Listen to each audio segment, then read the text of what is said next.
ಈಗಾಗಲೇ ನಮ್ಮ ಮುಖ್ಯಮಂತ್ರಿಗಳಾದ ಡಿ ಕೆ ಶಿವಕುಮಾರ್ ಸಾಹೇಬರು ಒಂದು ಆದೇಶವನ್ನು ಮಾಡಿದ್ದಾರೆ.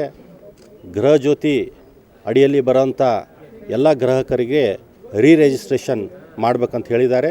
ಆ ಪ್ರಕ್ರಿಯೆ ನಿನ್ನೆಯಿಂದ ಸ್ಟಾರ್ಟ್ ಆಗಿದೆ. ಇವತ್ತು ಖುದ್ದು ನಾನು ಬಂದು ಅದು ಹೇಗಾಗ್ತಾ ಇದೆ ಅಂತ ನಾನೇ ವೀಕ್ಷಣೆ ಮಾಡಲಿಕ್ಕೆ ಬಂದಿದ್ದೀನಿ.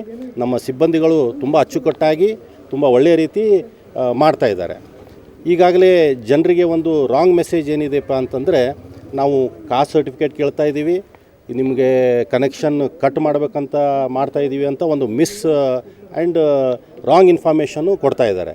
ಬಟ್ ನಾನು ತಮ್ಮ ಮುಖಾಂತರ ಎಲ್ಲ ನಮ್ಮ ಗ್ರಾಹಕರಿಗೆ ನಾನು ಹೇಳಿಕ್ಕೆ ಬಯಸ್ತೀನಿ, ಇದು ನಿಮಗೆ ಅನುಕೂಲ ಆಗ್ಲಿಕ್ಕಂತ ಮಾಡಿರೋ ಸ್ಕೀಮು. ಇದು ಇನ್ನೂ ಜಾಸ್ತಿ ನಿಮ್ಗೆ ಅನುಕೂಲ ಆಗ್ಲಂತೆ ನಾವು ಒಂದು ಇದು ಮಾಡ್ತಾಯಿದ್ದೀವಿ, ರಿಜಿಸ್ಟ್ರೇಷನ್ ಮಾಡ್ತಾಯಿದ್ದೀವಿ. ಯಾಕೆ ಮಾಡ್ತಾಯಿದ್ದೀವಪ್ಪ ಅಂದರೆ, ಇದು ಮಿಸ್ಯೂಸ್ ಆಗಬಾರ್ದು. ಇದು ನಮ್ಮ ರಾಜ್ಯ ಜನರಿಗೆ ಮಾತ್ರ ಸೀಮಿತ ಆಗಿರಬೇಕು, ಬೇರೆ ರಾಜ್ಯಗಳಿಂದ ಬಂದಂಥ ಜನರಿಗೆ ಇದು ಅಲ್ಲ ಸ್ಕೀಮು ಅಂತ ನಮ್ಮ ಮುಖ್ಯಮಂತ್ರಿಗಳು ಒಂದು ಪರಿಶೀಲನೆ ಹಾಗೂ ರಿಜಿಸ್ಟ್ರೇಷನ್ ಕಾರ್ಯವನ್ನು ಸ್ಟಾರ್ಟ್ ಮಾಡಿದ್ದಾರೆ. ಇದು 2 ತಿಂಗಳಲ್ಲಿ ಕಂಪ್ಲೀಟ್ ಮಾಡಬೇಕಂತ ಹೇಳಿದ್ದಾರೆ. ತಾವು ಯಾರೂ ನಮ್ಮ ಆಫೀಸ್ಗೆ ಬರೋದು ನೆಸಸರಿ ಇಲ್ಲ. ನಮ್ಮ ಸಿಬ್ಬಂದಿಗಳು ತಮ್ಮ ಮನೆಗೆ ಬಂದು ರಿಜಿಸ್ಟ್ರೇಷನನ್ನು ಮಾಡ್ಕೋತಾರೆ. ಯಾರ್ಯಾರು ಈಗಾಗಲೇ ರಿಜಿಸ್ಟ್ರೇಷನ್ ಮಾಡಿರಲಿಲ್ಲ, ಈಗ ಅವರಿಗೆ ಒಂದು ಸದುಪಯೋಗ ಪಡಿಸ್ಕೊಂಡು ಅವ್ರಿಗೆ ಒಂದು ಒಳ್ಳೆಯ ಅವಕಾಶ, ಈಗ ಹೊಸದಾಗಿ ಬೇಕಾದರೂ ಮತ್ತೆ ಅವರು ರಿಜಿಸ್ಟ್ರೇಷನ್ ಮಾಡ್ಬೋದು. ಆ ಕಾಸ್ಟ್ ಅಲ್ಲ,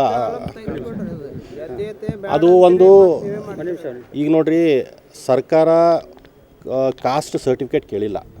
ನಾವು ಕಾಲಮಲ್ಲಿ ಇದೆ. ಈಗ ನಾ ಯಾವ ಜಾತಿ ಇದ್ದೀನಿ ಅಂಥೇಳಿ ಬರೀಲಿಕ್ಕೆ ಅದು ಏನು ಅಭ್ಯಂತರ ಇಲ್ಲ ಅಂತ ಅನ್ಕೋತೀನಿ. ನಾನು ಹೆಮ್ಮೆಯಿಂದ ಹೇಳ್ಬೇಕು, ನಾನು ಯಾವ ಜಾತಿ ಇದ್ದೀನಿ ಅಂತ ಹೇಳೋದು ತಪ್ಪೇನಿದೆ ಅಂತ ನಾನು ಅನ್ಕೋತೀನಿ. ನಂದು ಸ್ವತಃ ಸ್ಟೇಟ್ಮೆಂಟ್ ಇದು. ನಾನು ಯಾವ ಜಾತಿ ಇದೆ ಅಂತ ಹೇಳಿಕ್ಕೆ ಏನಕ್ಕೆ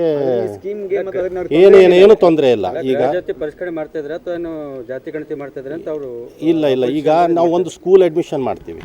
ಸ್ಕೂಲ್ ಅಡ್ಮಿಷನ್ ಮಾಡಬೇಕಾದ್ರೂ ಅದರಲ್ಲಿ ಒಂದು ಕಾಲಮಲ್ಲಿ ಕಾಸ್ಟ್ ಕೇಳ್ತಾರೆ. ಅದರ ಅರ್ಥ ಸ್ಕೂಲ್ದವ್ರು ಏನು ಕಾಸ್ಟ್ ವೆರಿಫಿಕೇಷನು ಅಥವಾ ಕಾಸ್ಟ್ ಸೆನ್ಸ್ ಎಲ್ಲ ಕೌಂಟ್ ಮಾಡ್ತಾ ಇದ್ದಾರೆ ಅಂತ ಅರ್ಥ ಅಲ್ಲ. ಯಾರ್ಯಾರು ಇದ್ದಾರೆ, ಯಾರ್ಯಾರು ಬೆನಿಫಿಷರಿ ಇದ್ದಾರೆ ಅಂತ ಗೊತ್ತಾಗಬೇಕು ಅಂತ ಪಾರದರ್ಶಕವಾಗಿ ಮಾಡ್ತಾಯಿದ್ದಾರೆ. ಮತ್ತೇನು ಬೇರೆದೇನು.